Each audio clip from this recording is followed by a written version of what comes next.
So with the butthole sunning, getting sun all over your body is one of the healthiest things. Biohack is another marketing gimmick, right? Mm-hmm. There's no hacking, there's sleep.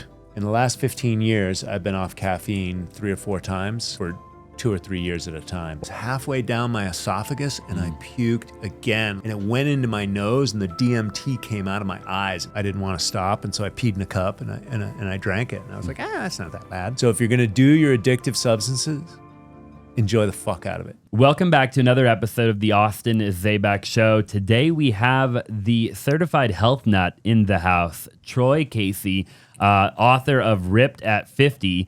And really, man, just an incredible life story that you have. You've done a ton in your life. I've watched a lot of your content, a lot of awesome content. And man, I really appreciate you being on the show. Thanks for having me, Austin. Yeah. So here you are, Ripped@50. We were talking a bit before the show. When did you write that book? I wrote that book, I would say, starting at about 49, and I finished it when I was 53. And so it was a bit of a process. Yeah. And so, including the design and the cover and all that stuff. And so we launched it when I was 53. Pretty cool, to hear your story. I've listened to a bunch of your content. You were basically homeless at 14. Correct me if I'm wrong. And, going from homeless to being incarcerated in your teenage years to then, growing up, you became eventually, I believe, a model in Milan. Mm-hmm. Very interesting kind of turn of events, I feel like. And then leaving that world to then kind of pursue, and I'm sure I'm missing a bunch of your story here, but then getting into, the health and wellness arena, writing a book, obviously. I mean, talk about a heck of a journey. Yeah, life's a trip. And so, I was in the modeling world for about 7 years professionally, and that's what gave me the impetus to really take care of myself, look and feel good in front of the camera. And so I got into fasting, herbal medicine, internal purification, juicing. It was a way to rejuvenate my body. I was partying pretty hard at the time as well, and I knew nothing about nutrition, and I was bloating, and so that was affecting me going out on castings, my work as a model. I ended up doing 4 Versace campaigns, so I progressed pretty well with that industry.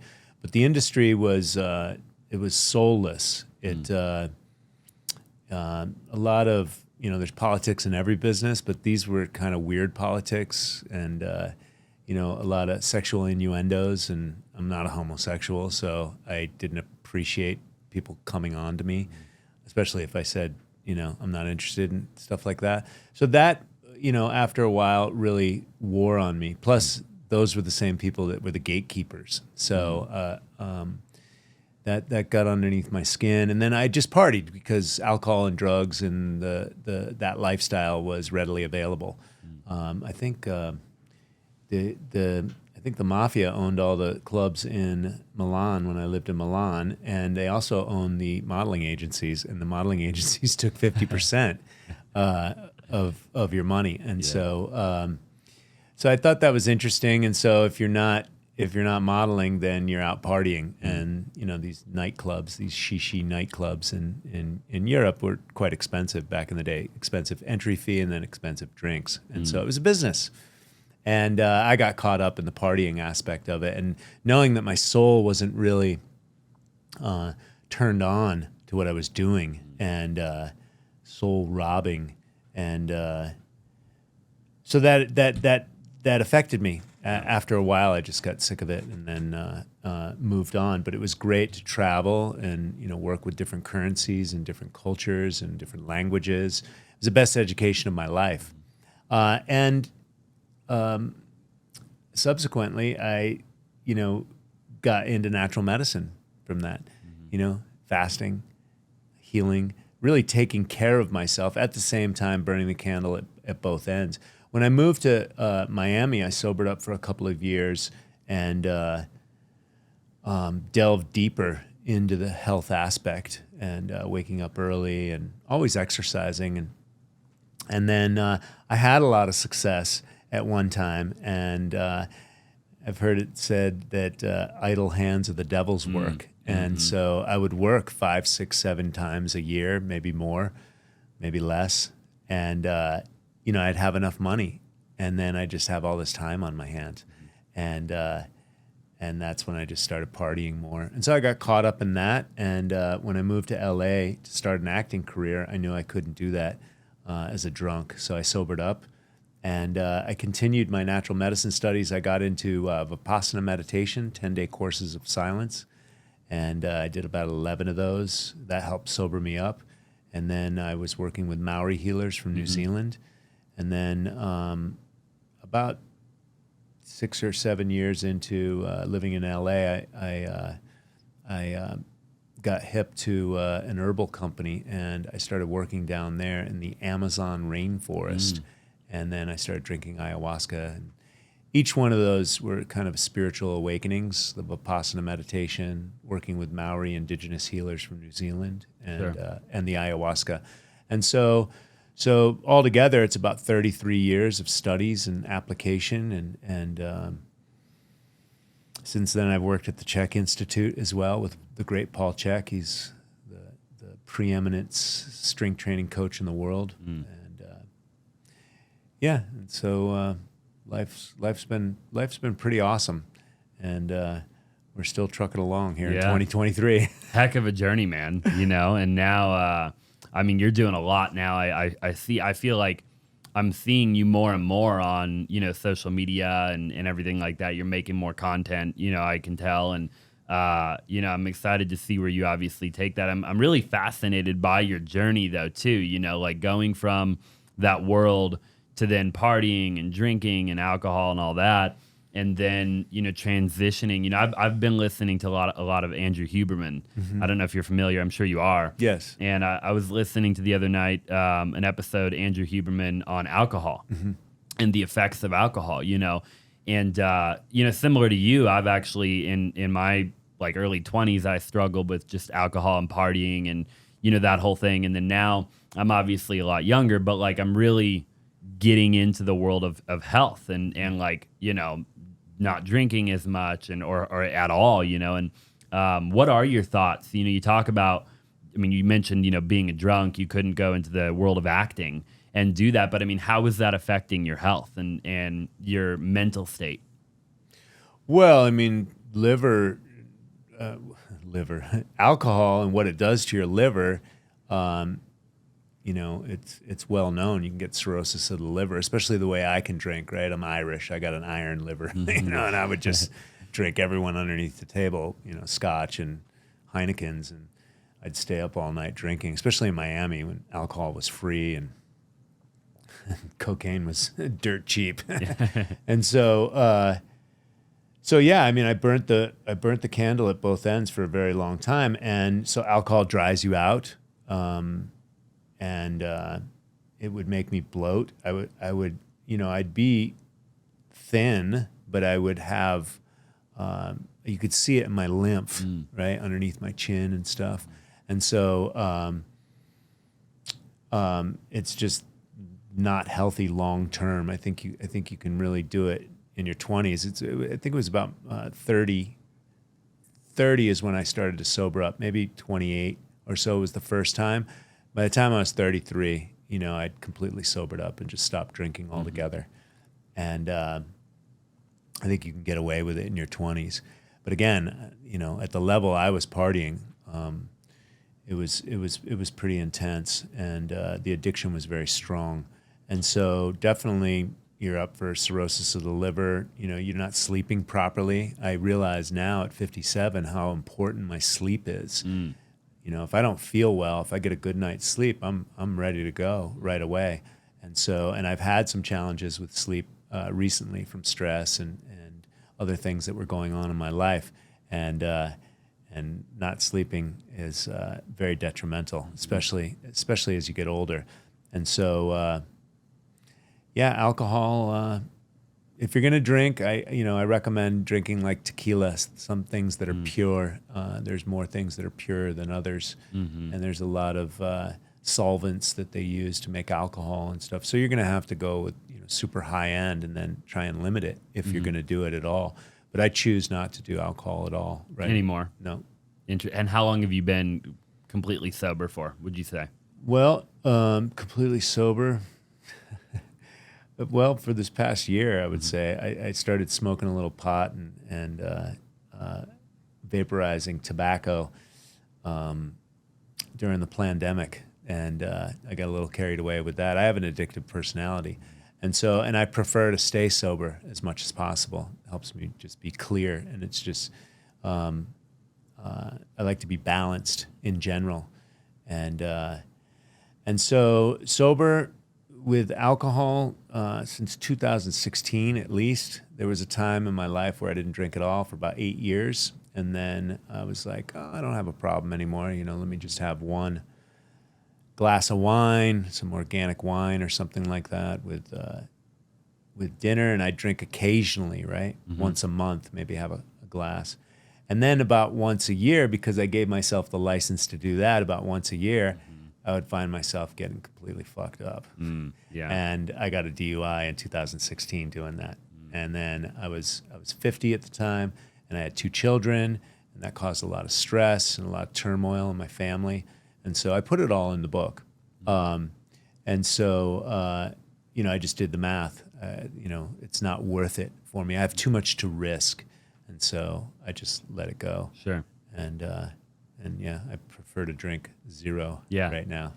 Well, I'm really fascinated actually, and I'll tell you why. I guess I'll ask you a question. Do you think that entrepreneurs, obviously I've had a lot of entrepreneurs on the show too, right? And I've had a lot of successful people on the show and people that, have made a lot of money. A lot of them at one point or another lost everything. I noticed a common theme where successful people typically at some point in their story, they can tell you about a time where they made a bunch, lost it all, and then made that comeback, right? Almost every time you hear that. But my question for you is that, do you think that entrepreneurs are more prone to what you call the addictive personality? Like, does it take somebody with that addictive, you talk about having an addictive personality to be an entrepreneur? Well, I think the propensity to have addiction as an entrepreneur, a high-stress job, more time on your hands. I mean, my main driver for being an entrepreneur is to have the lifestyle, the healthy lifestyle, to go to the gym when I want, to eat when I want, to get good sleep, to spend inordinate amount of time with my children, to ride my bicycle all day long, just do what I want when I want. That's my main driver. And so, but when it comes to business, and like I said, I had some sleepless nights this year, and so the stress is there. And the stress is there. Probably have money, connections. It's probably easy to get drugs, alcohol, maybe going out, social. I know you're in the real estate market, and I know that's very social. You find yourself out at dinner, at the bar, meeting for drinks, et cetera. And so the potential and the possibility is there. And anytime you get a high stress job, you're going to, the way I see it, I call it self-medicating. People are just going to self-medicate, and we're always self-medicating, whether that's going to the gym and increasing your serotonin, dopamine, your endocannabinoids, or whether that's, hanging out with your children. These are very important things. De-stressing the body can be self-medication. And then there's the easy ones, right? There's drugs, there's medical drugs. There's illicit drugs. There is, even caffeine is a narcotic. And we can abuse caffeine as well. And do entrepreneurs run more of a risk for addiction? That, and does it take a person with an addictive personality to be an entrepreneur? Like you talk about, like during the pandemic, right? You mentioned that a minute ago. Smoking a little bit of weed, a little tobacco, right? Like having just in general kind of this addictive personality. The reason that I ask is I can relate to you. Yeah. Like I'm somebody who, I have a very addictive personality. I could get addicted to just about anything. I mean, it'd be very easy for me to get addicted to I've had addictions to caffeine before. I've had addictions to all kinds of stuff, right? And some of them can be good, to your point, right? Like I could get addicted to the gym, but I could also go the other way and very easily, I feel like more easily than the average person, get addicted to bad stuff. I don't know if you know this, but the majority of the views that we get are from people that are not subscribed. So do me a huge favor and subscribe if you like the podcast so far. Smash the like button for the YouTube algorithm, and let's just go ahead and get back to the interview. That same set of hardwiring, I guess, is also what makes me a phenomenal entrepreneur. Yes. Do you agree with that? Yeah, I think there's a drive, there's an energy, there's a je ne sais quoi about entrepreneurs. We're going to do things differently. We're not just going to wait in line and wait for it to happen or just get a regular job. And I think that energy has the potential for addiction, but you reverse the question, right? And I think making money, being successful, can be an addictive element. And that's why I see with entrepreneurs, and definitely in my work, especially with older guys, I recommend keeping everything in a good mindset as far as stress and how your hormones work, because we can burn out completely, whether it's with the caffeine or staying up late or working too much. A lot of successful guys that get into their old age or they get sick, and then they realize, oh, it was my family that was more important than anything. Like, don't get to that point, and don't get to the point where you hustle, and then 50, that's young right now. 50, even 60, you have a heart attack, stroke, something that sidelines you. I mean, that stuff's real, right? We see how important cardiovascular health is. And so bake this stuff into your lifestyle now. I think you're very smart at 28. And you shared with me you had some Adderall in the past as well. And so, we really have to check in with our pharmaceutical drug usages. And I see, especially in Scottsdale, people are shooting steroids, right? Everybody's on TRT, they're on HGH, and they're doing this younger and younger right now. And there's always a price to pay. Medical drugs have side effects. Side effects is a marketing gimmick. There is no side effect. They're toxic effects on the human body. And you're basically, signing checks that are going to be cashed later.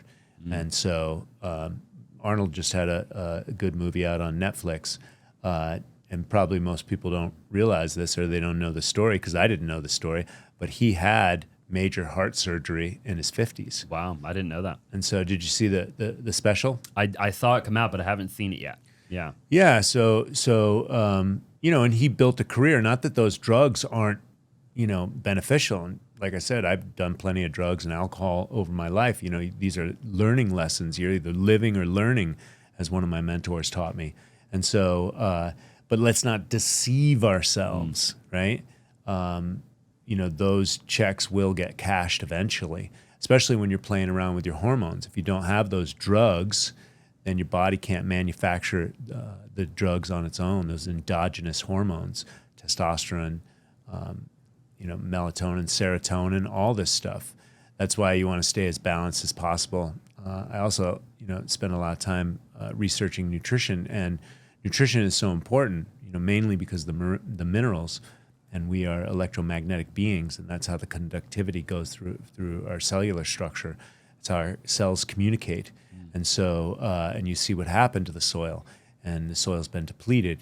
Then you've got all these other additives, and these things are affecting people's biochemistry and their ability to really live in a peaceful state, right? In a harmonious, peaceful state. And so, and then that's where the self-medication comes in, whether it is pharmaceutical drugs, whether it is, illicit drugs or alcohol.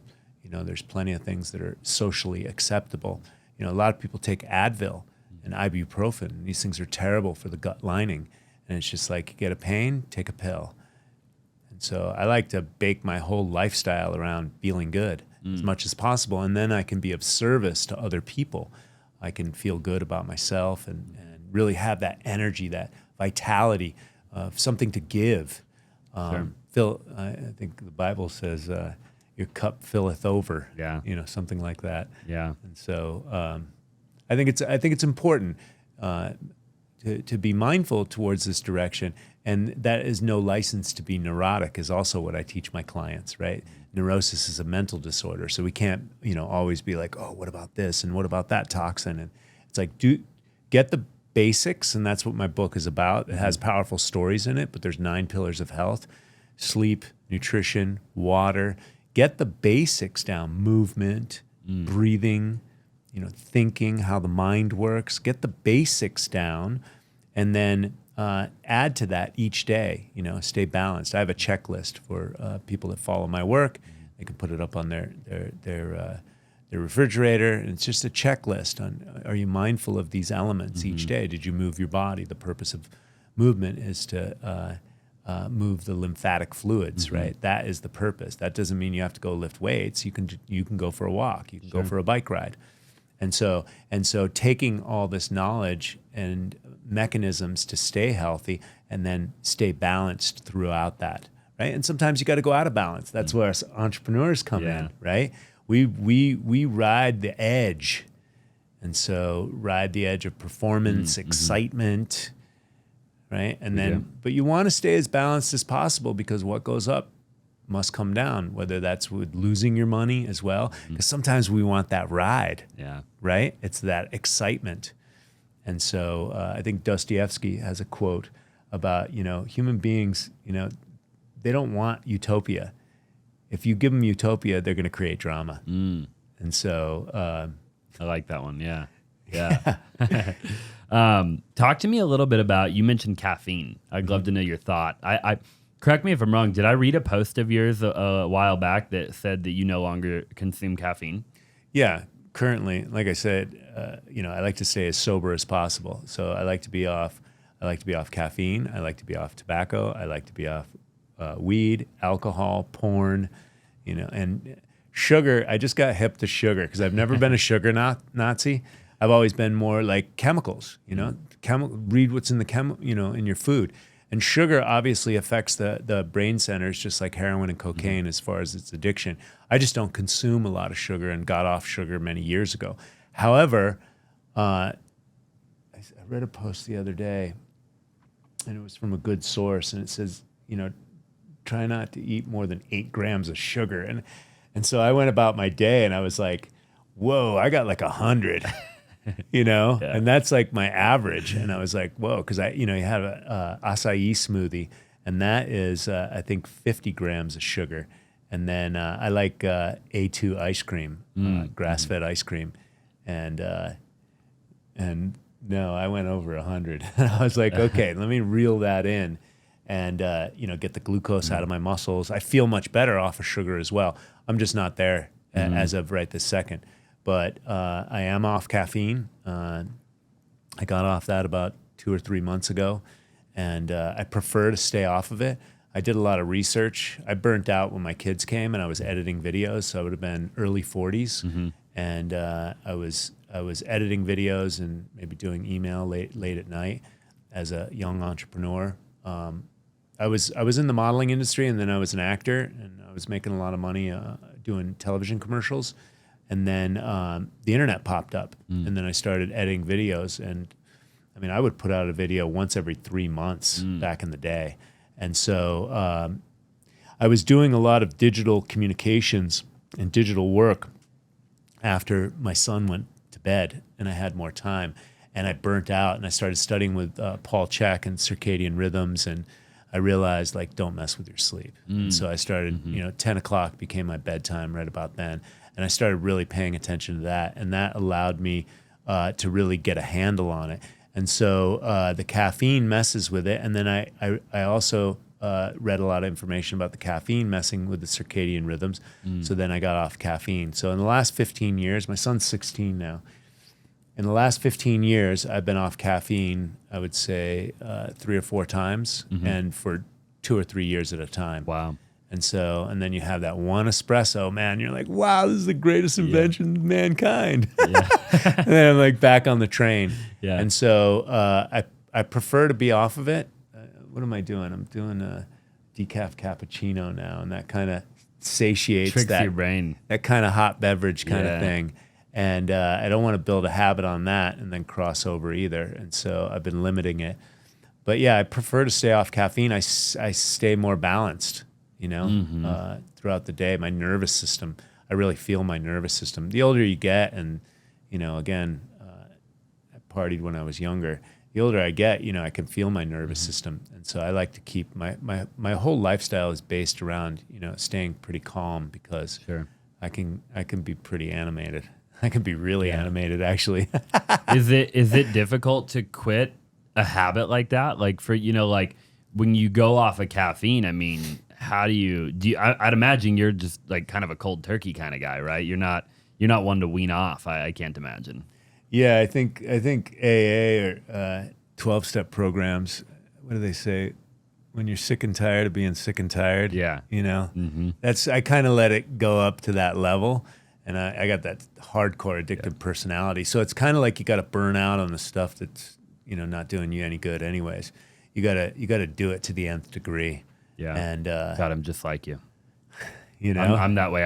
I'll do something until I almost hate myself for doing it. And then I'll just overnight, I just completely quit everything. Yeah. And then bake some lifestyle factors around there. Up the nutrition, do a fast. I like doing fast, juice cleanse, get the nutrition flooding into the body, so you start feeling good immediately, as opposed to going through endless crashes and withdrawals. But yeah, I mean, I was going to say something else, but it'll come to you. Yeah, that worked. That works for me. When I'm sick and tired. Oh, this is what I was going to say. If you're doing it, enjoy the fuck out of it. If you beat yourself up, you're just going to create more neurosis, and then you're going to just self-medicate more. So if you're going to do your addictive substances, enjoy the fuck out of it, right? Give yourself permission to enjoy the fuck out of it. Otherwise, stop it, right? And if you give yourself the permission to enjoy it and you don't chastise yourself, you have more of a propensity to go, you know what? I'm better than this. Or, it's just not making me feel good. Oh, these 5-day hangovers? Yeah, I got better shit to do, right? So I like that a lot. At least that's, the philosophy that's worked for me. When I was in the Andes doing San Pedro with San Pedro shaman, and I had like 4 cups. Holy shit, I'm always looking for an enlightenment. Whenever, I set those Vipassana courses. They're like 10 days in silence. They're like incredibly grueling. And I kept on going back for more. But with the shamans, it's just like, oh, let me try and get enlightened this, tonight, right? Trying to drink as much ayahuasca as I can. I remember one time I was in the Amazon, and I was drinking ayahuasca, and I think I puked it up pretty quick. And I went, like within the first 30 minutes or so, and I went back to the shaman and I said, yeah, give me another dose. And I don't think I was done puking, and I got it in my mouth. It was halfway down my esophagus, and I puked again, like while it's all in my mouth and stuff. And it went into my nose, and the DMT came out of my eyes. It was like, holy shit, like sparkles right out of my eyes. And so I think something about my body just didn't want it in, and I just kept on trying to, drink it. I was like, I paid money to come down to the Amazon. I'm going to get my money's worth. Yeah. And so, so when I was in the Andes, we were drinking San Pedro, and the shaman, kept offering cups, and I was like, yeah, I'll go for another one. And almost towards the morning, the sun was coming up, he offered another cup, and I was like, fuck it, I'll do another one. He had this other brew that had a snake in it, and I was like, yeah, I'll try that too.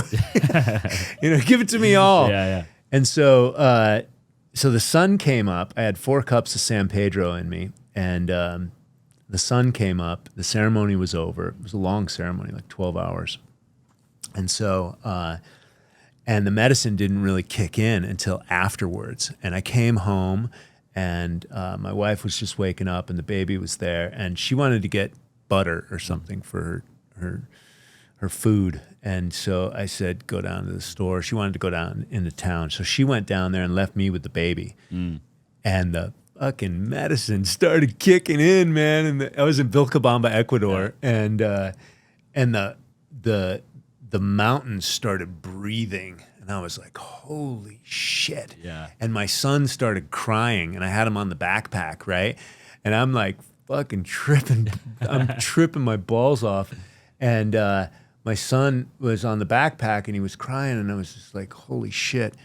And I hadn't drank in like 2008, about 8 years. I hadn't had a drink, and I wasn't smoking at the time. And I went down to the bar and I got 2 beers because I had to calm my nervous system, right? Because I was almost on the borderline of freaking out, to deal with my son, and the mountains are breathing. And I went down there and it calmed my nervous system completely. I had 2 beers. It was like I went from 0 to hero immediately, and I was drinking double fisted again, right? And so I pounded those 2 beers, and I didn't have a drink for another 2 or 3 years later. And I realized in that moment that all substance has purpose, right? What do you need it for in the moment? When I was younger and I was drinking and partying, whether you call it trauma or not knowing who I am or being in a shitty business, it was robbing my soul. That was my way. That was my way of self-medicating myself, of surviving or getting along in that time period.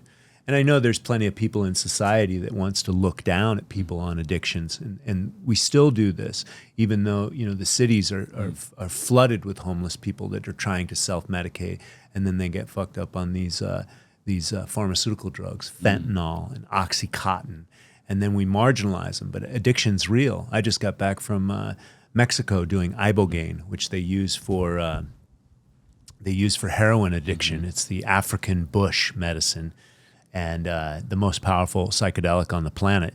And it cleans the receptor sites. It cleans the opiate receptor sites, and we use those for pain inside our body endogenously. And also, they got a lot of research. 360 Navy SEALs, I think it was Stanford, and there was a noticeable, measurable. They got much better. 360 Navy SEALs PTSD. Wow. Right. And so I went down there. I've gone down to a couple of these centers, Rhythmia in Costa Rica and Beyond in Cancun. Beyond does ibogaine. And funny enough, the guy that started Rhythmia in Costa Rica, Jerry, he was on pills and made a shit ton of money, and he used to just like to fuck chicks and basically make money, right? Yeah. This is coming from him, not my interpretation of him. And so, but this guy was all jacked up on pills, and he was an asshole. And he would get into fist fights at Nobu in Malibu, right? That's the type of asshole he was. And he shipped himself out there to work at Passages, the addiction clinic. And if you know anything about these state-run addiction clinics, they use pharmaceutical drugs. So they get you on Suboxone. For sure. The things that rob Quit one addiction, get on another. Exactly. And they're $90,000 a month. So he took Dr. Jeff, who was the clinical director, the medical director, and he goes, he came to Passages, and he didn't make it to Passages. Instead, he went and got fucked up at Nobu. And then Passages and Dr. Jeff, they have, I don't know if they've got what do they call those? Investigator. Anyways, they found him in a hotel room. And they came, you paid for Passages, we're bringing you to Passages. And he went there, and I think he did some time there, but he told Dr. Jeff, he goes, "You work for me, motherfucker." Wow. And Dr. Jeff is like from East LA and a really cool guy. And he's been around the block, and he's an MD. And so he ended up working for Jerry, and he was on the payroll for a couple of years. And they were trying to find a clinic or somehow to heal him, heal Jerry. He was addicted to pills, OxyContin and alcohol, and just being an asshole. And so Jerry finally found iboga with this Bwiti shaman from Africa that was living in Costa Rica. And they had a pretty picture of a pool, and the website looked all great. When he got there, the pool had mold in it, and he had to be on the floor and take this ibogaine, or it wasn't ibogaine, it was iboga. So the two differences is ibogaine is a derivative. It's a much smaller pill form. It's a extract, if you will.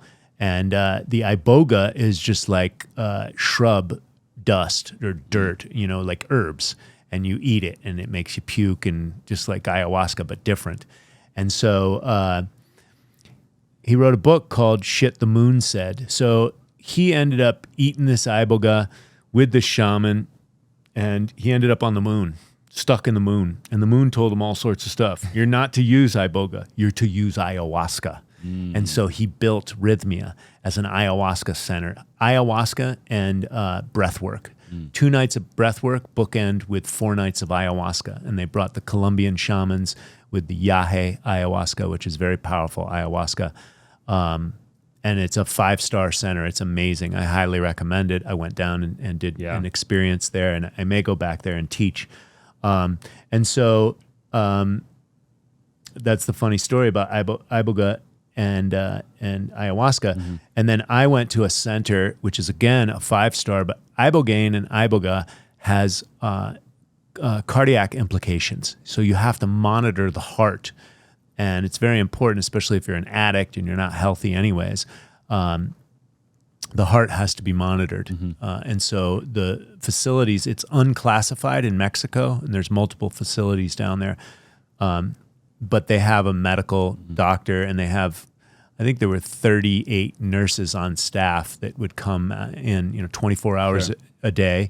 And they would sleep with you in the clinic for 12 hours. They wouldn't sleep. They would be on staff. And when you were actually getting administered the medicine. And then it only houses 7 people. Wow. And so, but I witnessed miracles. I was in there with a venture capitalist, a guy who was 38 years old. He'd been on pills. Well, he quit alcohol, and then he got on Vicodin, and he was doing like 60 pills a day. Wow. He told me. And, that was killing his liver. He gained weight. And within 24 hours, he had no side effects whatsoever. He was off the pills. And he actually went home early.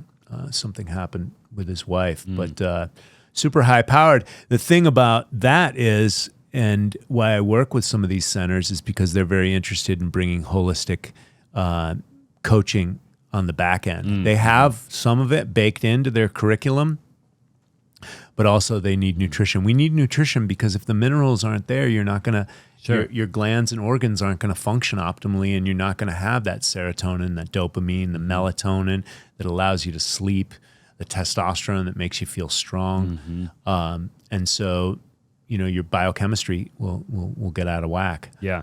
Yeah, talk to me about like the ayahuasca and who is that for in your opinion? Like, because I've looked into it, right? I was telling you before the show, like I did, I've been going on a dive, right? Like I went and did the Joe Dispenza retreat, like the advanced retreat, right? And that was really cool, eye-opening, and I've done a lot of work over the years, nothing like you, obviously, but I'm definitely headed in that direction, right? And I've looked into just different stuff, right? Like I was even thinking about going to the Hoffman process. I don't know if you've heard about that. They just do, it's just like inner work on your inner child, all that crap, right? Right. But then I looked into the ayahuasca. My fiance was telling you before. What was the name of the company that we looked into? She told you. Soltara. That one. Yeah. And you were talking about it. So like who is that for? If somebody's watching right now, right? Like I was telling you before the show, I said I want to do it, but I don't know if now's the right time for me. Yeah. Like is that a thing? Like it, do you have to be in the right mindset? Because I did, in full transparency, 100% right mindset. Yeah. But go ahead. I did shrooms when I was a kid, right? Yeah. Just being an idiot. I didn't do it for any medical benefit. And I had a terrible trip, and this was, 12, 15 years ago when I did that. But if you're curious how I do anywhere from 1 to 2 wholesale deals every single day of my life without co-wholesaling or splitting deals with other people, I actually put together a free case study for you to go ahead and watch, breaking down exactly how I'm able to do it. All you got to do is go to www.flippinsimple.com/learn to check it out. I ate like 5 grams of mushrooms or something at the time. I was like 17 years old, and you talked about like the mountains moving, dude. Like the palm trees were following me, and I was walking my dog at like 2 o'clock in the morning. I remember, and I'm like, and ever since then, I'm freaked out. I I have that experience, you know, and ever since then, I mean, I've smoked weed maybe a couple of times. Every time I have a bad, you know, I feel out of control, you know. So I'm curious as to your thought on that with the ayahuasca and all that. Yeah. So let me go broad on that because there's a lot to talk about that. First of all, set and setting is huge, right? Set and setting. You want to be in the right mindset. You know, psychedelics are going to open you up to the spirit world. They're going to unveil they're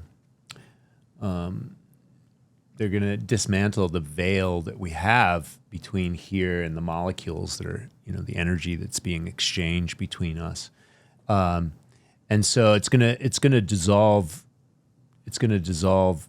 boundaries. It's going to dissolve the veil of illusion, if you will. And so, so you want to be in the right mindset. So like people will come home, they'll have a huge awakening and then they'll come home and then nobody else had an awakening but you. And then they got to go fit into their job, right? And if you're holding a family together or something like that, that might not be the best move, right? Because you don't have an exit plan to come back when you get, you can't just quit your day job, right? That's what I recommend with people is don't quit your day job, you know, right away. Integration is critical. You know, ayahuasca, psychedelics is only going to be 50% of the work. Okay, what did you learn? All right, let's integrate that. You know, are you being, you know, a dishonest person? Are you being, you know, deceptive? Are you cheating in your relationship? You know, and you're telling yourself all these stories, you'll get very clear if that's the life you want to lead and live. And then you have to integrate that information, which is a process. Same thing, you know, maybe I'm overweight, or I'm not sleeping properly, or I'm in a job that I hate, right?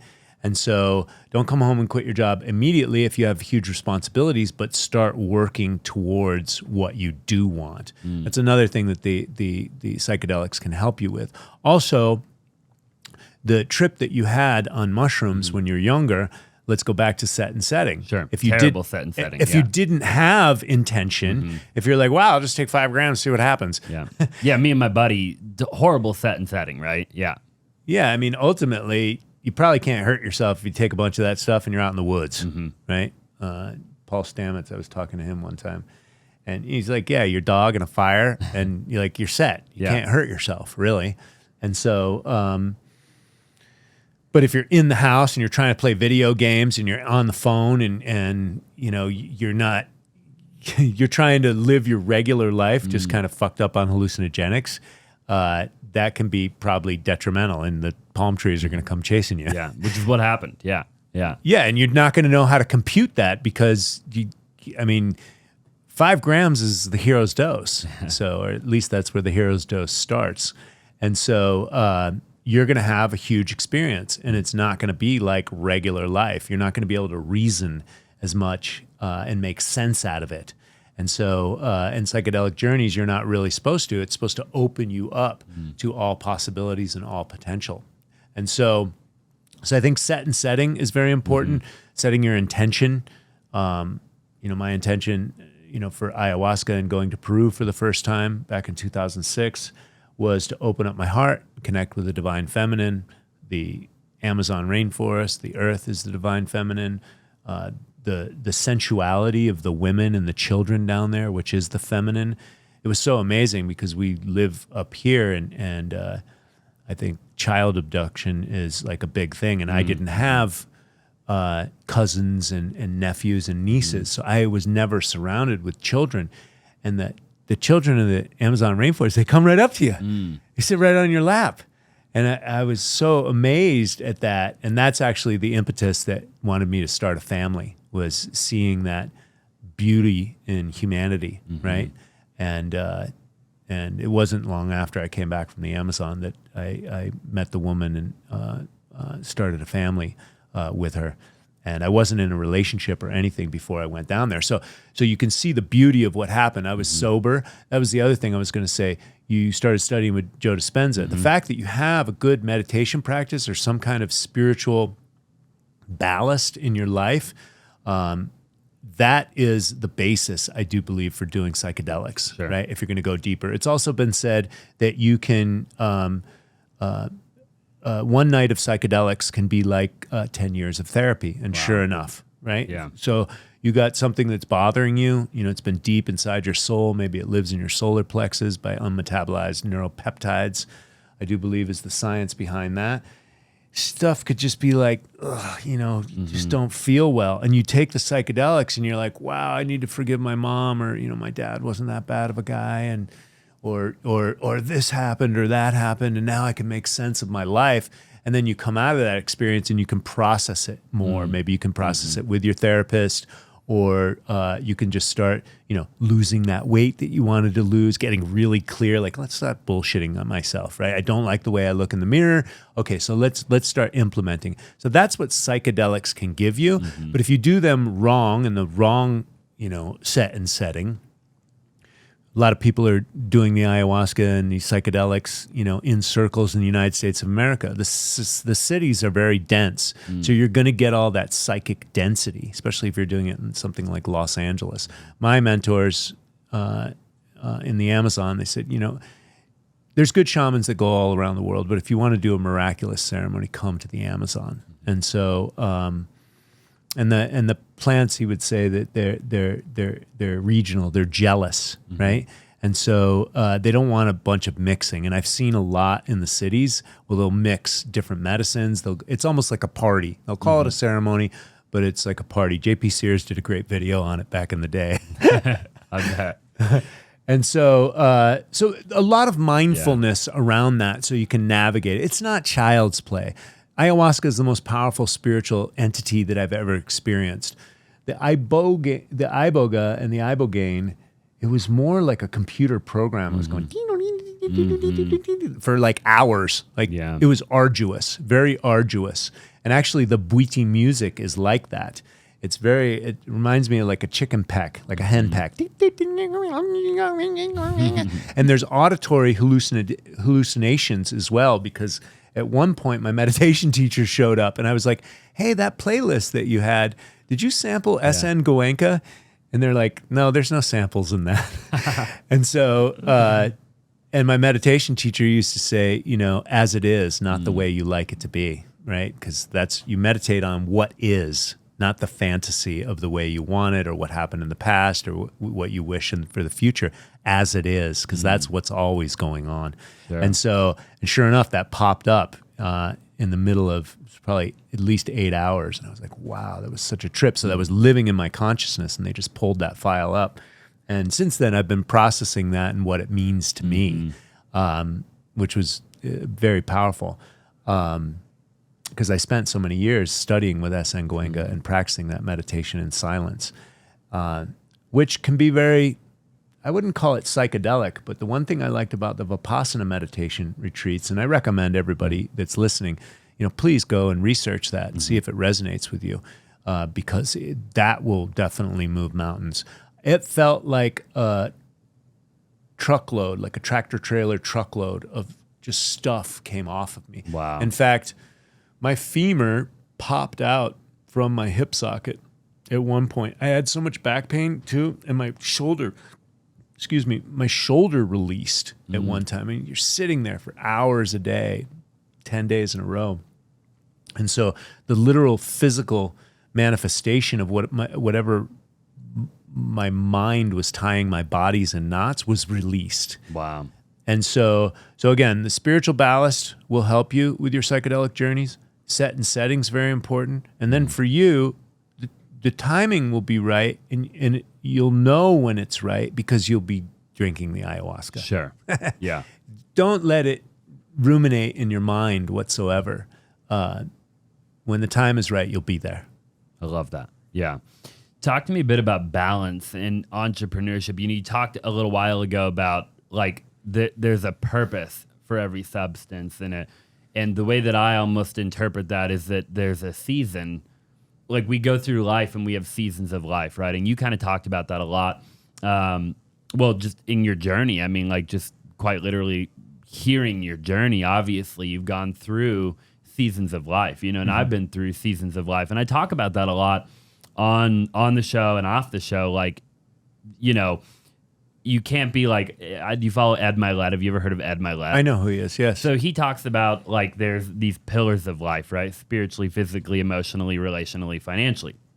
And you can't be a 10 in every area at the same time in a particular season. Correct. Like, in one season, you might be a 9 in your relationships, but you're a 3 physically or spiritually or whatever, you know? So how... first of all, what is your thought on that? Like, can some, you know, take a listener, a viewer, a watcher, maybe they're my age, maybe they're 30, who knows, but they're trying to work toward a better future. Is it linear? I mean, or is it going to be seasons of life? Yeah, I don't think anything's linear, actually. And I try and live my life as intuitive as possible because of that reason. And the Matrix doesn't like that. Right? They want you to do email. I don't do email. They want you to do paperwork. I hate paperwork. Actually, I need to start saying I love paperwork because the more I say it, the more I got to do. So paperwork serves its purpose, and there has been some good benefits that paperwork has brought me a lot of money. So let's just be fair and honest. And so let me explain it like this. So we live in a dualistic paradox, yin and yang. How do you know up if you don't know down? Sure. The Tibetan book of living and dying says, how do you know the heights of joy if you don't know the depths of pain? And so there's no getting away from, we have a light and a shadow side of it. Which wolf are you feeding, right? That you can use that parable. And so all the ancient sages have said, walk the middle path, the razor's edge, stay balanced, right? And the meditation that I study, Vipassana, is all about equanimity.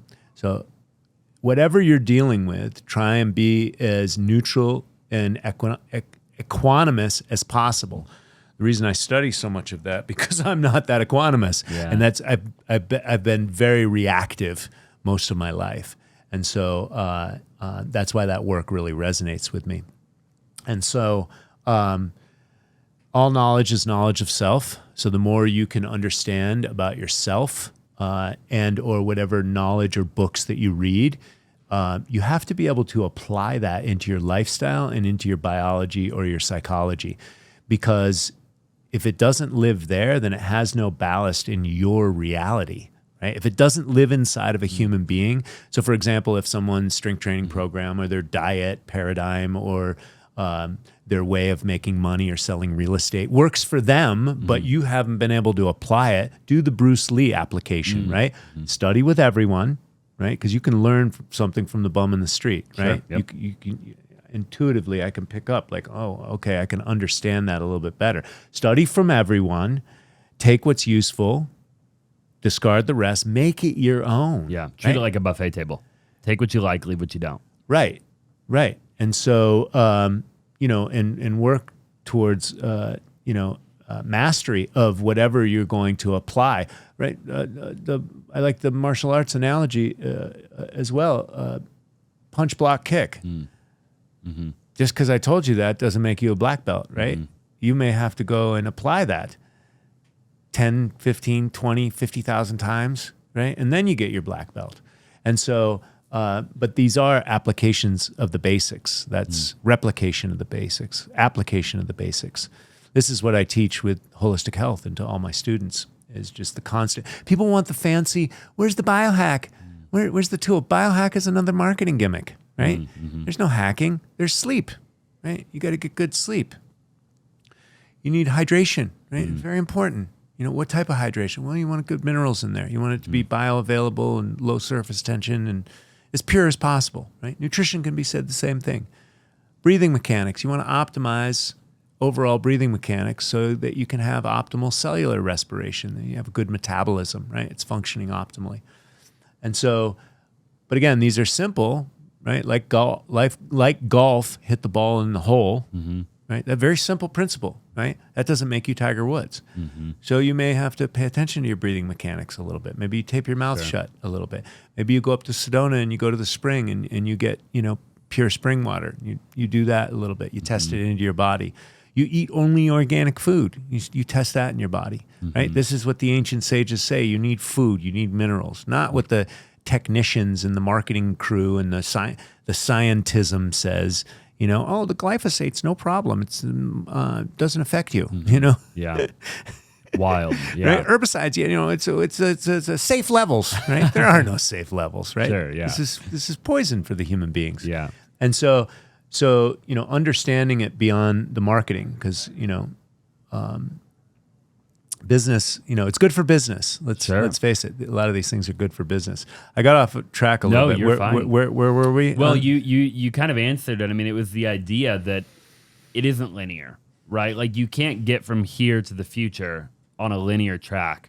And that was really my question of like, are there going to be ups and downs, and are you going to go, you know, you might get like for me, you know, I'll go a season of life and I'll be like you know, you said, I mean, a little while ago you talked about, you know, I would go for 3 years without a cup of coffee, and then you fall off. You have a cup of coffee, you're like, oh my gosh, right? And then maybe you the pendulum swings both ways. Yeah. So so you did in a roundabout way answer my question, and that is, there isn't such thing as perfect linearism to the future, to the goal, right? Like I'm gonna fail. I'm gonna try, and then I'm gonna fail. I'm gonna fall short. I'm gonna go in the valley, and then I'm gonna be on the mountaintop, and then I'm gonna go back to the valley. Like there, and then eventually you'll have an awakening, or you'll end up in the goal or the target or wherever it is that you're trying to go. Correct me if I'm wrong. Yeah, I mean, but once you reach the goal, especially for entrepreneurs, that's not good enough. It's like the Dostoevsky quote, right? We want more drama. It's true. Very true. So I like to say, we never really arrive, especially spiritually. We can never get on our spiritual high horse. You know, oh yeah, I'm so enlightened right now. And right, we're always growing. We're always evolving. But I do like the razor's edge. You know, yin and yang, understanding that really good, masculine, feminine. Study natural law, the law of gender, the law of cause and effect, the law of correspondence, as above, so below. How do we expect the world to be healthy or sustainable if we're not healthy and sustainable? 70% of the American people are obese or overweight. That's what my book cover represents. It represents balance. It represents as above, so below. And so we've got to get our act together as a species if we want to see balance. Otherwise, our children are going to be eating Soylent Green. And that's probably out of your pay grade because that came out in the 70s. But Soylent Green for everybody, it was a dystopian movie with Charlton Heston. Soylent Green is people. Talk to me a bit about diet. You know, we talked about a lot, obviously, your book cover, you know, for people watching, you know, you can see I'm holding the book. How old are you in that picture right there? 53. 53. You've got, I mean, you're pretty shredded, right? You get a 6-pack, maybe an 8-pack. Talk to me about diet. Like what should people be doing? There's so much conflicting information out there. I mean, I'm one end of the spectrum. You've got guys like Liver King, right? Who are like, you know, doing their thing. And then on the other end, well, let's be correct with Liver King. He's lying to his people, and he's on $12,000 worth of steroids every month. Sure. Okay. So, and then you were a vegan for a long time. Yes. Right. And I watched a piece of content from you that talked about you were vegan, and then you were like, you realized like, wait, whoa, like that's not it either, right? So, but there's people. I mean, I watched a documentary on Netflix a couple of years ago, all about veganism, right? And I mean, it's so compelling when you watch it. You're like, oh my God, right? But then you click over one episode and it's like all about meat eaters and the opposite of that. And it's so compelling, right? I mean, like how do people know the truth? Like, what's the truth? Well, you can always study the history of the spear, right? There's some truth there, right? Anthropologically. I like to say, it's not what you eat, it's the quality of what you eat. The quality of your food is directly related to the quality of life you live. So with that said, wild, biodynamic, or Oregon Tilth organic certified, quality assurance organic certified, USDA, then commercial, then GMO. This is the scale that I base everything on. I've got a good video on my playlist on my YouTube channel that goes through about 36 minutes of the nuances and caveats of of nutrition. Because yes, it is a minefield, and everybody wants to sell you their diet paradigm, including the Liver King. And I think liver is great, but he's not eating liver; he's shooting drugs. You know, and so let's just call a spade. But liver is great, right? We used to eat nose to tail, and the warriors would get the heart and the liver first, and the testicles, right? Testicles got plenty of testosterone. I made quite a few videos back in the day, paleo superfoods. I think I labeled it on my YouTube channel, eating, raw bison testicles. And so they're phenomenal, right? For organs are phenomenal. Raw organs are phenomenal from healthy animals, right? Grass-fed. I think North Star Bison is a good company.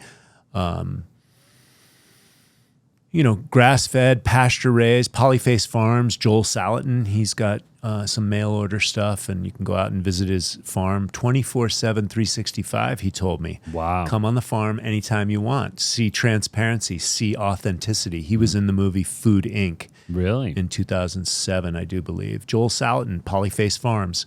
And so really get down with regenerative farming, with biodynamic farming, soil. Look, I think some people can be a vegan. What's his name? Rodney Lavoie Jr. He drinks his urine and puts it all over his body and eats mango and coconut, and the guy looks like a stud. I mean, he's really yoked, but his sunlight and grounding and nature and urine, like that's doing whatever it's doing for him. Look at his results. He's vegan. But I think he's got all this other special sauce going on over here that he can actually pull it off for his lifestyle. I don't know how long and sustainable it'll be, but he's one of the healthiest, like fruit-eating kind of minimalist kind of guys that I know out there. He's one of the healthiest guys out there.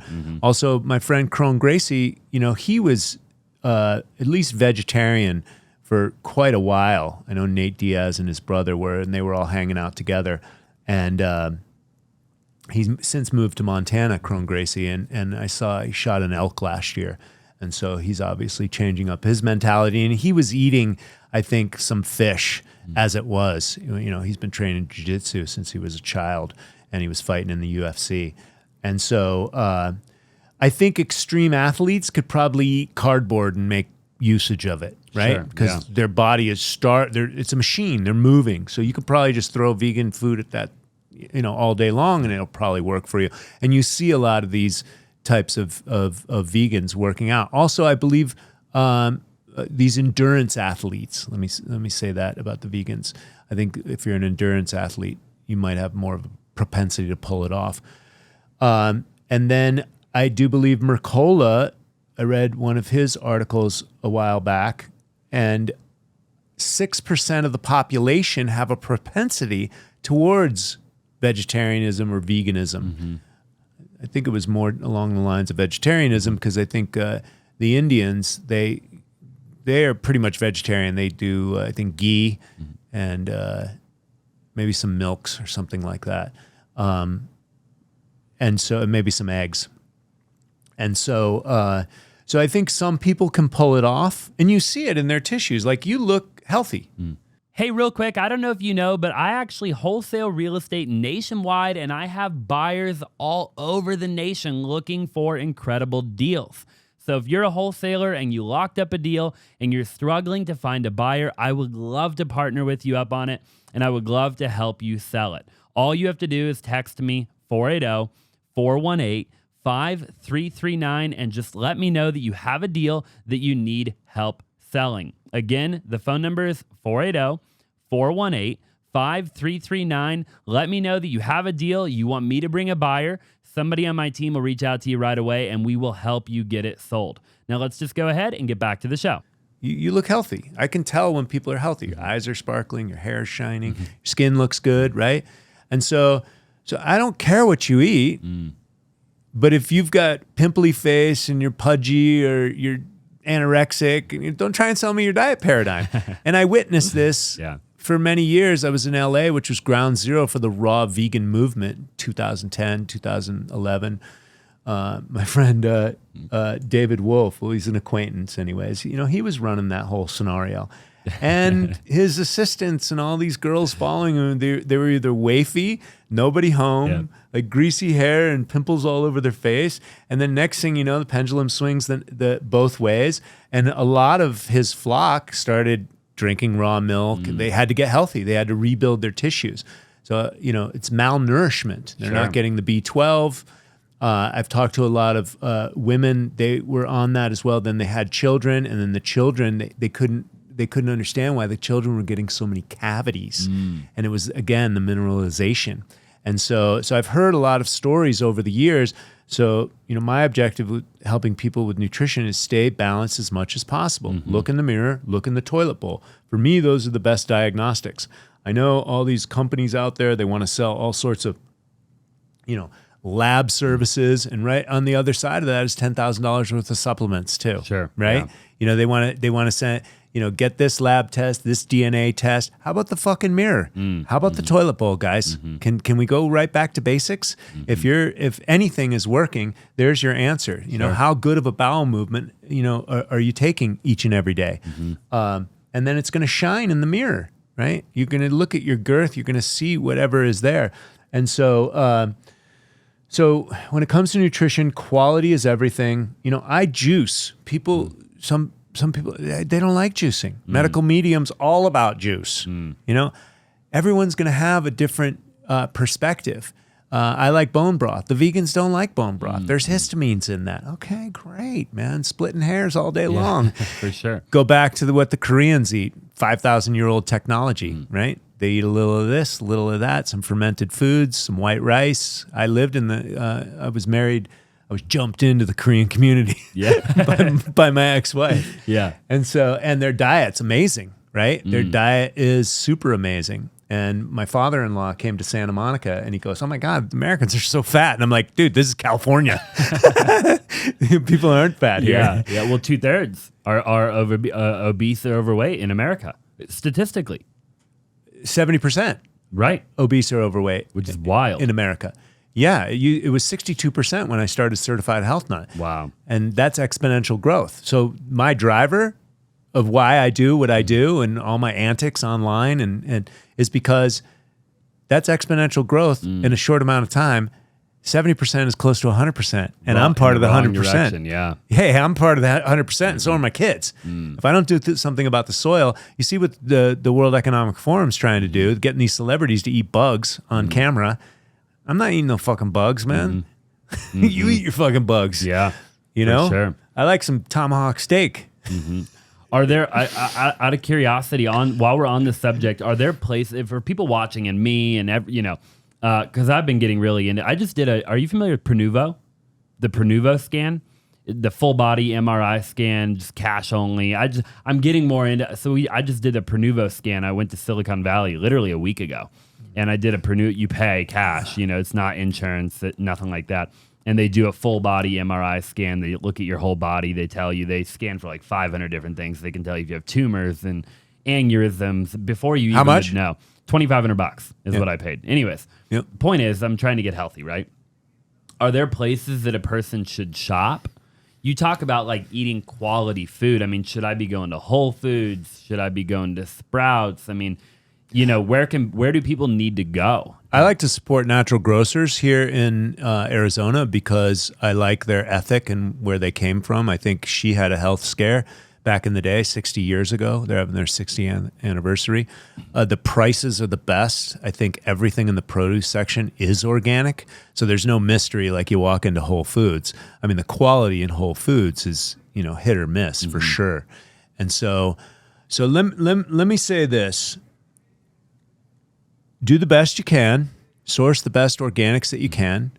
Work with mail order. North Star Bison ships. I think they ship fresh meat. Find local butchers. I know in California, and there's one in Arcadia here that has legitimate grass-fed, grass-finished butchers. Support those types of people. Regenerative farming.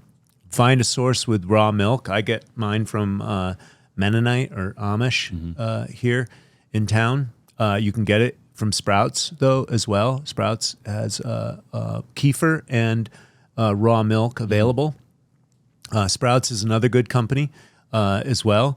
Whole Foods, definitely for the convenience. They're everywhere. But remember, you have to shop on the outer aisles. The perimeter is where the food is, in the perimeter, not in the center of the store.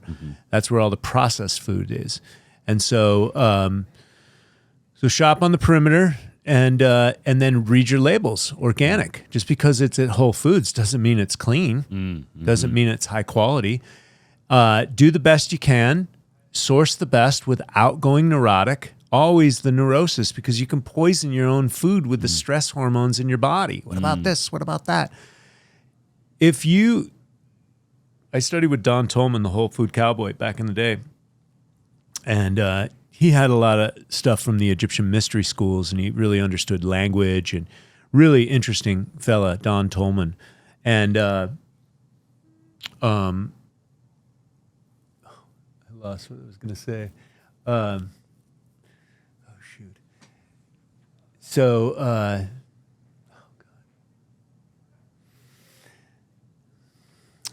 Anyways, we're on quality of food. Yeah. Do the best you can without going neurotic. I'll remember that Don Tolman thing. Do the best you can. Source the best. Plan ahead. When you travel, pack your snacks. I think Epic, somebody told me Epic just got bought by Pepsi or one of those big things. I don't know if it's true. Paleo Valley, maybe it was. I'm not sure, but Paleo Valley is supposed to be another good company. You know, get your meat snacks, meat sticks, Tonka bars. The Indians used to sell those, and I think they still do with cranberry and bison.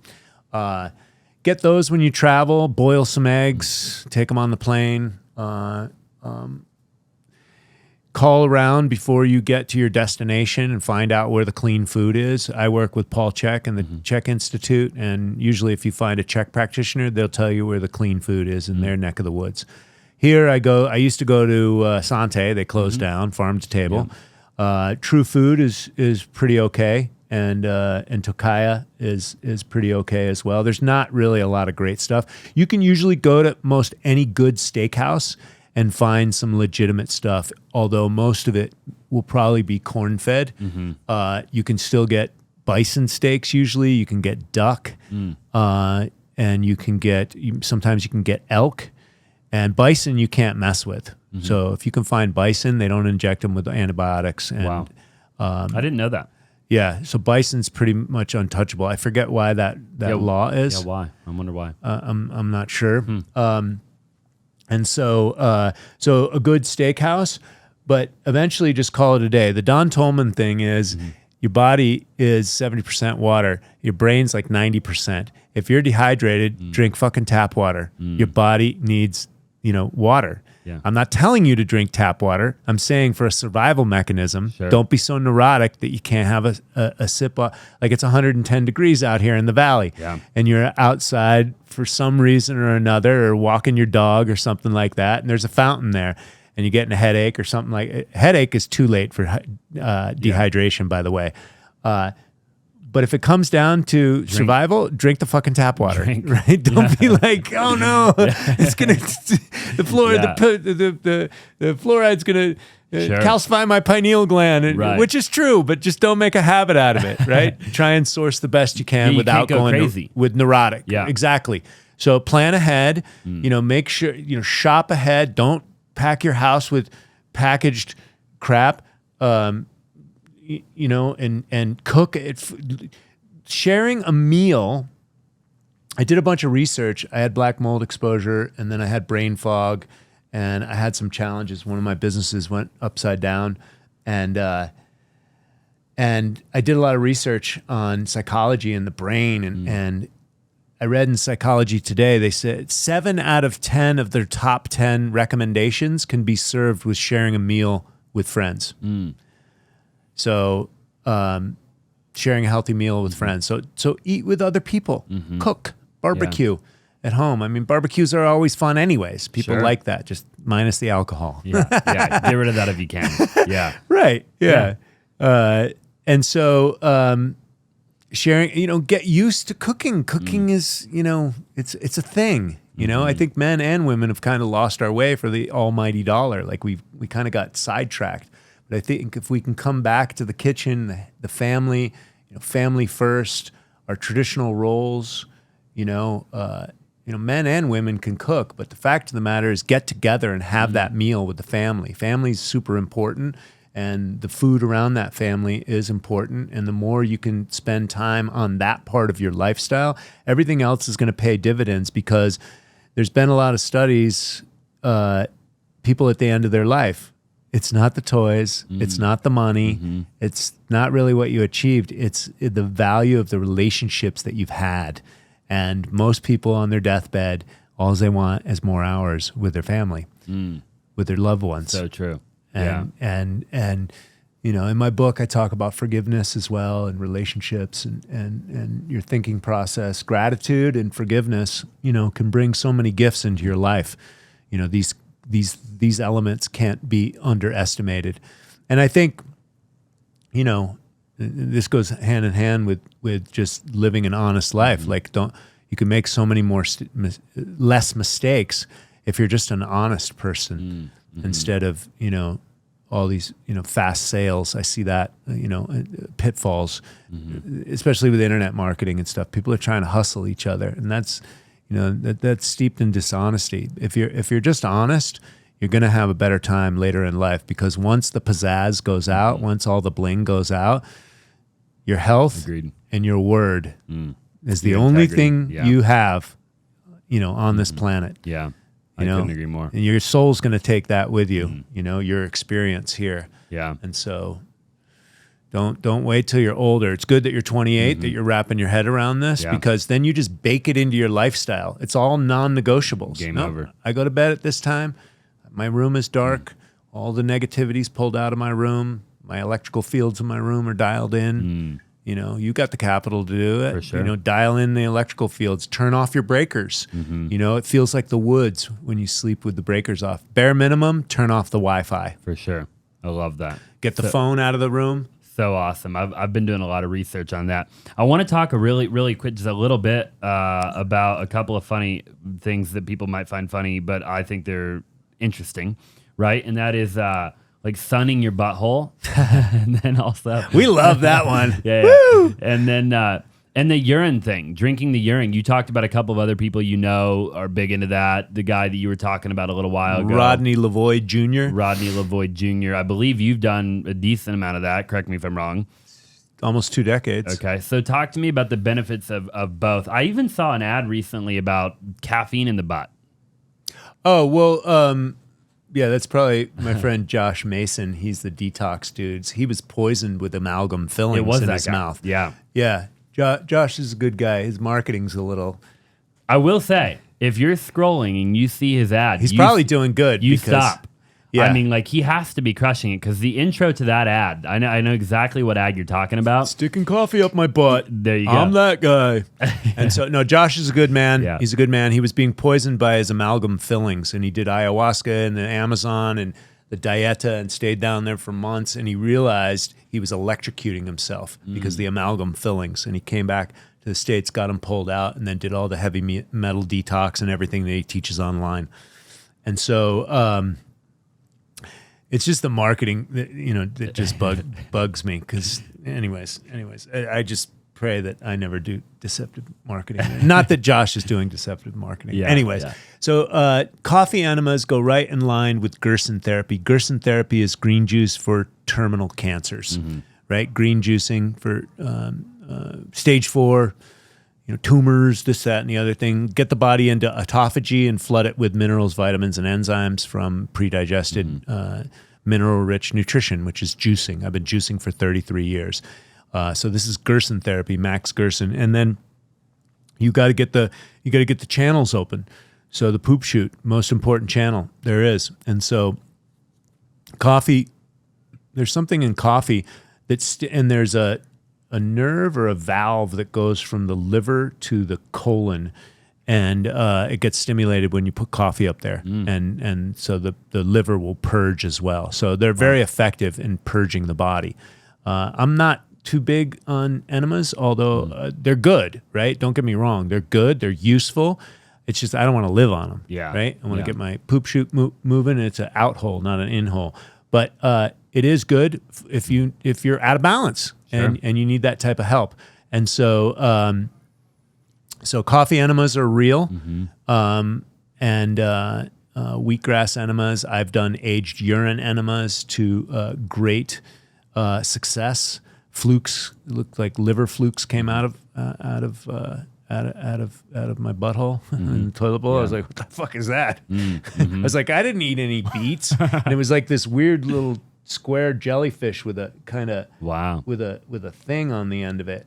And somebody told me that was liver flukes. And so aged urine enemas. I mean, it's got a ton of ammonia in it.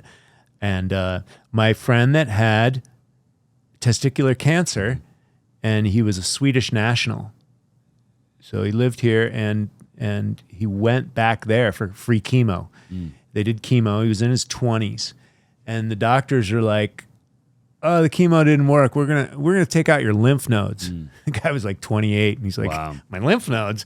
I think I might need those things." And he went home and did a bunch of research and found urine therapy, and looped his urine for, I think, 3 weeks straight. So he fasted on his urine. And he's in my book as well. Dr. P.P. Shivambu, I call him. Shivambu is the ancient Ayurvedic yogic terminology, Sanskrit terminology for urine therapy. And so Dr. P.P. Shivambu, I think they took one of his nuts out. Anyways, he got rid of the cancer, and that was like 10, 15 years ago. He challenged me to a urine fast. I had been drinking my own urine since 2005. I heard it was a health thing or whatever, and I wanted to try it. And I think I was driving to San Francisco, and I didn't want to stop, and so I peed in a cup and I drank it, and I was like, that's not that bad. And I liked the energetic. It's like a hair of the dog. It's like you're a biocomputer, right? You're a complete, intelligent being, right? And then this just came out of you, and you put it right back in, and it's like a diagnostic tool. It's like a hair of the dog.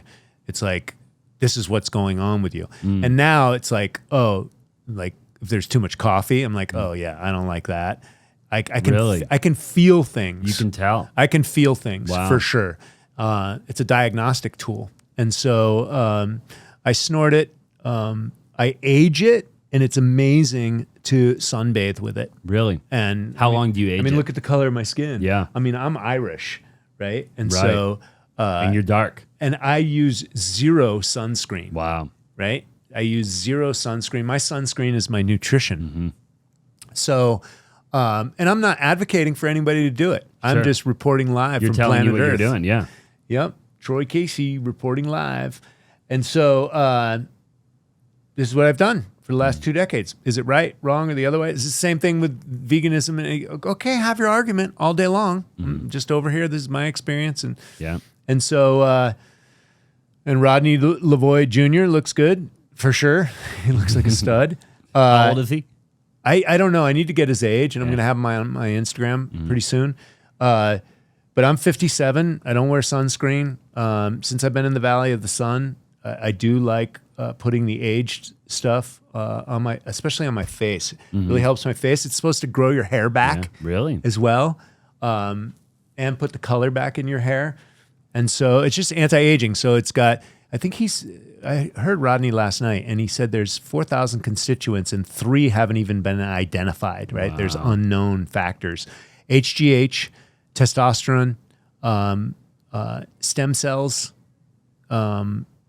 minerals, amino acids. And so mostly in the morning, I just use it as a diagnostic tool. I don't chug it like Rodney or Dr. Pee-Pee.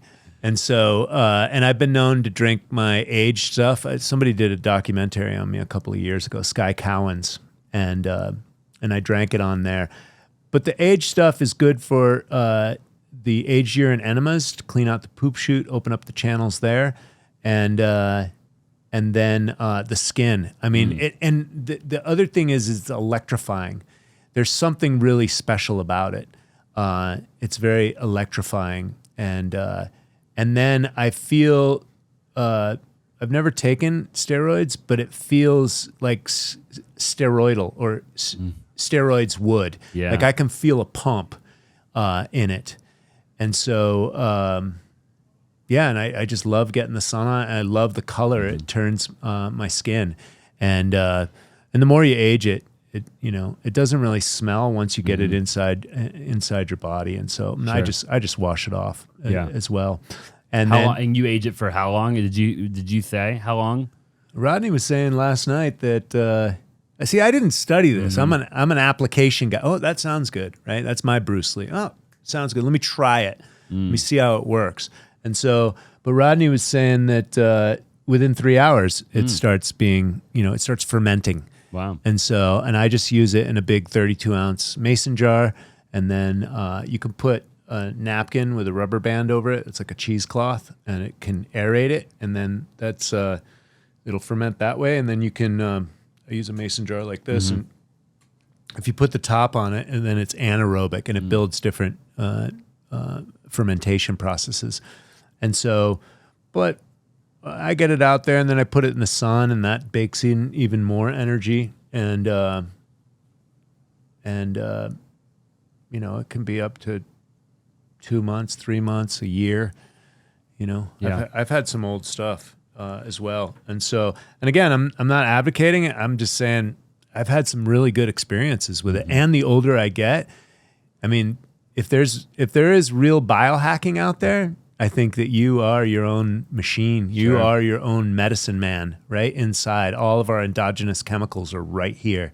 And so I do believe that we are, all-knowing, self-healing mechanisms. We've just gotten so far outside of the boundaries of nature that we've lost our way a little bit. But I think this type of technology has been around before. And so with the butthole sunning, again, this goes back, I think the yogis figured this out too. And perineum sunning, getting sun all over your body is one of the healthiest things. You want to biohack, you want to increase your mitochondrial function, because I think that's the definition of biohacking. So you've got 75 trillion cells in the human body, and the ATP and the mitochondria, these are the energy centers of the cells, right? So jumping in an ice bath and staying in there for 3 minutes gives all 75 trillion cells a workout, right? The blood vessels, everything's like pumping, right? And so when you get out of an ice bath, you feel euphoric. It's like working out all your 75 trillion cells in 3 minutes. So when you're getting sun on the body, my business partner, I went to the Czech Institute with him, and he's a big health and fitness guy. He loves to lift weights, and he's got what is that name of that cookware? The titanium cookware. Everybody should invest in it, though. I think it's Salad Master. Yeah, it's like the best non-toxic cookware out there. Anyways, he travels with his, and he comes over to my house. I just love having him over there because he cooks, right? He cooks all the time. He just slow cook. He'll put meat on there. You don't have to use oil or water in these pans. It'll take it out of the meat or whatever. And you just put it on a slow cook, and it cooks throughout the day. And so he hangs out there, and he's a nude sunbather, and he's been doing this for years. And he tripped me out because we went into triple digits a few weeks ago, and he was here. He stays at my house for months at a time, and he was out there an hour each side. And the stone in my backyard is so hot it'll burn your feet. So he puts a couple towels out there, and he just handles it. I don't know, but he does an hour on both sides, and that is going to that's going to biohack you. For sure. I can only imagine. Yeah. Wow. Yeah. It's so fascinating, right? Like, what's crazy to me too is that the more and more and more people like you out in the world that are trying different things and preaching truth and health and life, yet we still went from 62% to 70% obesity, and we're still trending in the wrong direction. I mean, how many more people like you need to be out there talking about it to trend in the other direction? I feel like the information is so readily available to get healthy, eat healthy, work out, do the cold plunge, sit in the sauna, like all the things that we got to do, right, that are healthy. Yet, as a society, as a species, we're going in the wrong direction. Yes. I mean, this is my job. This is the job of the certified health nut. I'm the court jester. I'm here to get people's attention. by any means necessary. You know, I've been in front of the camera for 33 years. I do believe, I think it's, I heard something recently, like 5%, you know, and do we have 5% of knowledgeable people out there? I mean, that's why I was so turned on with Paul Chek, 2008, beginning of YouTube.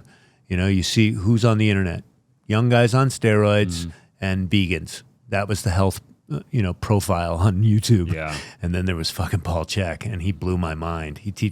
He's got this one video, the last 4 doctors you'll ever need, with the shirt off. And the guy's just yoked, and he can deadlift 450 pounds. And I was enamored with him, right? You know, so, and I think I do believe the new commodity is authenticity, and people are going to move towards that. I was talking with some young virtual reality executives or tech people out in LA. There was a psychedelic and tech conference. And one thing I learned is the younger people have a yearning to get away from their phones as well. The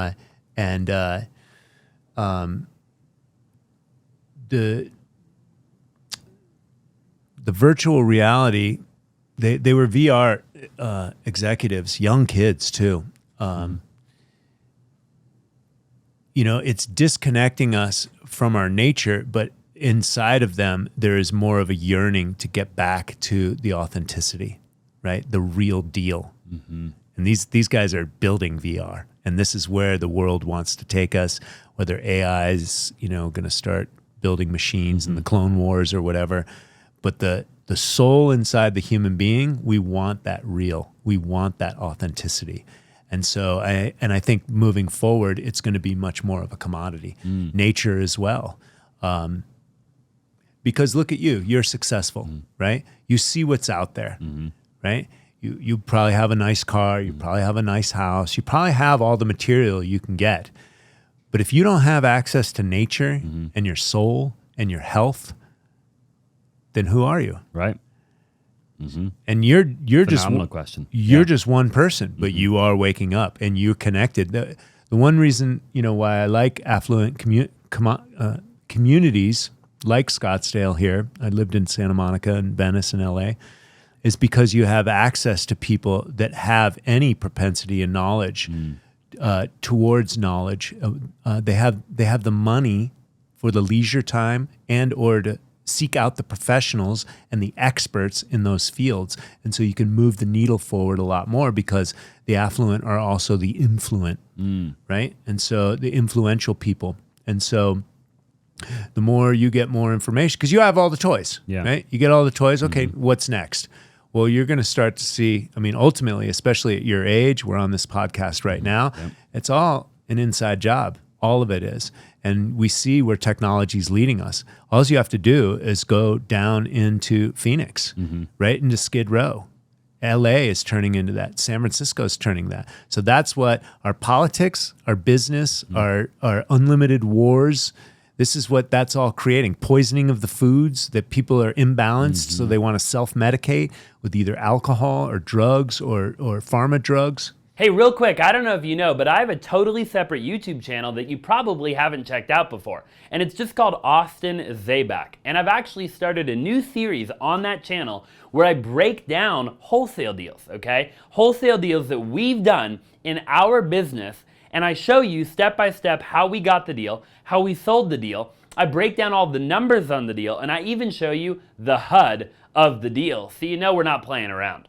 Now, I don't know how long you've been following me, but I do anywhere from 1 to 2 wholesale deals every single day. And my goal is to get to 100 deal breakdowns on that YouTube channel. So definitely, if you haven't already, go check it out. I'll link it down in the description below. And without further ado, let's just go ahead and get back to the show. So, you know, the antidote is what we're doing, moving towards health. And so, and the more you can spread that word, the more you can just be it. Right. There's no spreading word. You know, as a teacher, I can only lead by example. Yeah. Reporting live from Reporting Planet live from Planet Earth. It's Troy Casey. Yeah, I love that. I love that line, you know, because it really is just like, hey, here's what I'm doing. Take it, leave it, do whatever you want with it. Try it, don't care. Like, ultimately you care, but like you're not going to force it. I mean, people are going to do what they're going to do. You can't force it. Yeah. And that's why I present it the way I do, because there's plenty of people out there. I don't like the trainers or the nutritionists that are my way or the highway. It's like, go fuck yourself. Yeah. I'll figure it out. No matter my imbalances will make me balanced. Sure. Right. They will correct me. There's just a lot of people on the internet. It's my way or the highway. Hey, this is a way. Right. If you can't implement it in your body, it's not going to work for you. I'm going to be the first one to tell you that. And so it's just, for me, it's just a big turnoff. And now what we see with the Liver King coming out and that level of deception. I mean, look, those muscles are great, but it didn't come from liver. And liver's great. And that level of muscularity, I could already tell. I knew he was on steroids because I could see his blood pressure. I could see him out of gas, just doing whatever. What is that one walk that he does? Yeah.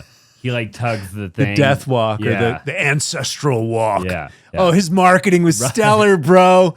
His marketing was the best. Yeah. Dude, he went from 0 to 2 million in 2 years. Right. Yeah, for real. And I watched a lot of people go and do that walk with him. I watched a couple big YouTubers go to his house and do the walk, that weren't on anything like from what I could tell. And they did it with no problem at all, Right. But anyways, that's a whole nother conversation, right? Talk to me, I guess, in conclusion here, I know we've been here for at least an hour and 45 or so. I want to get you out of here. I value your time. I know you've got a lot going on. Talk to me about your book really quick. Like where can people buy your book? What do you want to tell the world of people that that haven't read your book? Like, why should they buy your book, and what are they going to learn if they read your book? Well, again, I can only lead by example. It's not about being ripped at 50 per se. Obviously, eye candy, and people want that. Their high school body, they want that as they get older. So there is an attractive element of that. But ultimately, again, it represents balance. It represents as above, so below. Natural law of correspondence. How do we expect the world to be healthy if we as individuals are not healthy? And so 70% of the American people are obese or overweight. 9 out of 10 Americans are metabolically dysfunctional. Wow. So these are basics. I wrote it like a novel. There's a lot of stories from my modeling career, working in the Amazon, sobering up, doing the healing work, my DUI in 2016. My relationship with my wife, going through a divorce, it's all in there. But the 9 pillars of health are in there. And those are, in physics, they call them first principles. You can't have one without the other. The human body needs water. Yeah. Human body needs sleep. Human body needs movement. These are immutable laws. They're fundamental principles, foundation principles. And the medicine's in there. So I allow the story to propel. A lot of people can read this in one day. It's a good read. It's written like a novel. It starts out with Tupac Shakur in Milan in the men's shows in 1996. I can't wait to read it. I can't wait. Yeah. And so it's available on Amazon.com. We optimized the marketing over there. But I really like the hardcover because I made it as a coffee table book. It's a nice piece of eye candy. We have about 500 of them in the warehouse. I think you have to write me on Instagram to get them, and we mom and pop them out to you. Wow. And I'll sign it too. And so DM me on IG, just because I've had some challenges getting my website together and all the tech stuff that's going on. And so, but it should be available soon, and it comes with a course as well, an online course where I hiked the tallest mountain in Sedona, and I teach from that perspective. I teach the 9 pillars of health in the field, right? And so, RippedAt50 is available. DM me on Instagram if you want a hardcover. Otherwise, the hardcover collector's edition. Otherwise, it's the paperback's available on Amazon. Got it. Cool. And then final question for you. If you had obviously you dropped a ton of knowledge on the podcast and the show, and I want to give people an opportunity in a minute to come follow you. Obviously, link everything down below. But if you could tell the world one thing like you had a billboard, right? And everybody in the world could see your billboard. 7.9 billion people, I think now, could all see your billboard. You could tell them all one thing, but that's it. What would you tell them? I would say be you. And you're going to need your fucking health to do that. Be you, complete your legacy, your purpose, your dream, call it forth from your heart's desire. Use your mind to program the heart's desire, right? The mind is very powerful. Nothing's more powerful than a made-up mind. But the heart is 5 times the strength, electrical field, than the mind. So find out what the heart truly desires and then program the mind to do that. That's your legacy. And there's only one you. You're unique. And so, and God likes novelty. So express that, who you are. Some people like to cook food. Some people like to grow food. Some people like to eat food like me, right? And there's also food critics, right? Food critic television shows, right? So you can literally do anything that you want. Some people like to ride horses. Some people like to take care of horses. Some people like to buy ranches, right? Right? Everyone's a little bit different. We have our little je ne sais quoi, and we all need each other. The world I'm calling forth calls forth with the gift economy. And the gift economy, Ubuntu is the South African Zulu word. It means contributionism. And back to, what we're talking about. The grandmothers love to take care of the children. The children need to be watched by hopefully a family member so the parents can go out and work in their prime, right? These things are all natural contributional elements. And Greg Braden, the scientist that had a near-death experience and now is a big spiritual teacher, he said that for us to evolve, we have to cooperate. And we're in a pretty competitive state. And I like some competition as well, but not to our own detriment. And with the debt slave economy and the fake fiat currencies that we have, it's predatory capitalism. And we're not subsidized, but the elite clubs are, right? Sure, and so the pharmaceutical companies are subsidized, the big ags are subsidized, the military industrial complex is subsidized, the media is subsidized. Where's my grant? Last time I checked, Obama bailed out the banks during the 2008 crisis, right? So let's get back to some kind of egalitarian fair shake for all of humanity and call forth the gift economy. I have a President of Planet Earth campaign that I usually run with the presidential elections. And you can find that video on YouTube, President of Planet Earth. Troy Casey. Yeah. And so... yeah, I mean, I do believe I saw a vision in the Amazon in 2006, and, humanity makes it, but we definitely need to pull a rabbit out of a hat. I do believe that the last vestiges of freedom are on planet Earth here in the United States of America. The Second Amendment's holding a lot of that into place, and so it's up to us, right? It's up to us to make a difference and change this world. And so... a clarion call out to the men out there, dig deep into your soul and find out what's real, and then go out there and give your gifts and help everyone change the world. That's my mission. I love that. Phenomenal way to end the podcast. I'll tell you what. Where can people find you? Where do you want them to find you? How can they connect with you? What's the best platform? Yeah, certifiedhealthnut.com. I've got a new coaching program coming out, Fit and Free, the Legacy Method. Sign up for my email newsletter. Instagram, Certified Health Nut. I'm branded across the internet. I'm on Twitter as Mr. Health Nut. YouTube, TikTok. They got me over on TikTok as well. Certified Health Nut. Come say hi. I'm here to get the world healthy, plain and simple. I love that. Hey, I really appreciate you being on the show. It was an honor. And man, I can't wait. I hope one day in a couple of years we can sit back down. Yeah, absolutely. Yeah, I'd love to. Yeah, thank you so much. Really appreciate it. If you're still watching, really appreciate you watching. Means the world to me, obviously. Drop a comment down below. Go follow Troy. Check him out, Certified Health Nut. All of his information will be down below. Buy the book. Join one of his programs. Definitely phenomenal interview. If you're listening on any platform, leave a 5-star review if you can. It would mean the world to me. And we'll see you in the next episode.